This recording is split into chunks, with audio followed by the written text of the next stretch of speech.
I just can't stand Cleaning up that. the room? Yeah. Meaning? Well, my sense is that if you want to change the world, you start from yourself and work outward, because you build your competence that way. It's like, I don't know how you can go out and protest the structure of the entire economic system if you can't keep your room organized. Yeah, isn't that an issue with people, though, that they always want to enact some sort of control over the outside world when their inside is all fucked up? Yeah, well, it's those also are the people that are the most adamant about it. Well, I think there's some truth in that. I think there is truth in that. I mean, people try to change the outside world for lots of ways, but many of those ways aren't just pure good. But, you know, I've thought about, well, I made a video call, which was called Message to Millennials, where it was called How to Change the World Properly. A bit of it on the pretentious side, I suppose, but I was trying to produce something that was a counterposition to this idea that what you should do is go out and fix up other people.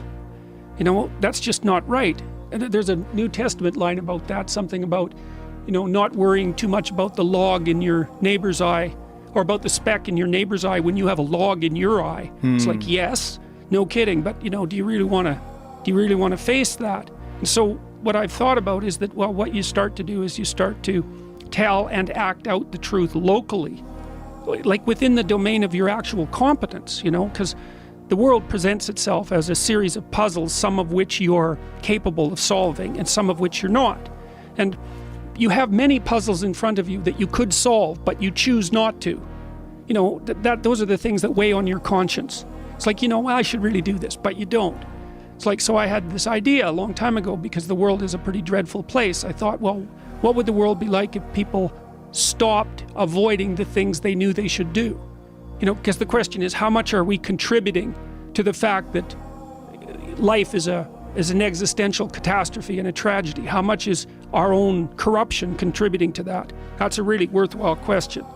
Things you leave undone because you're angry, you're resentful, you're lazy, you have inertia.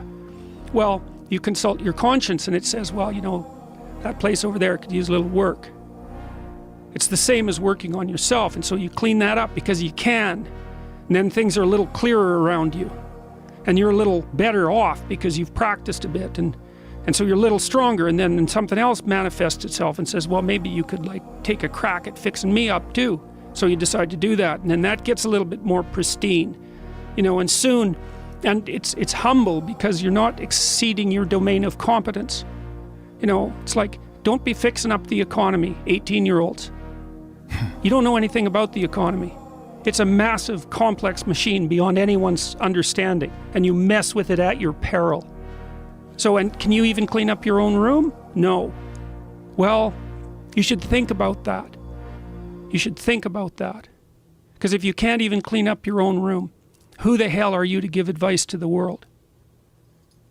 That's a very, very important thing for people to hear.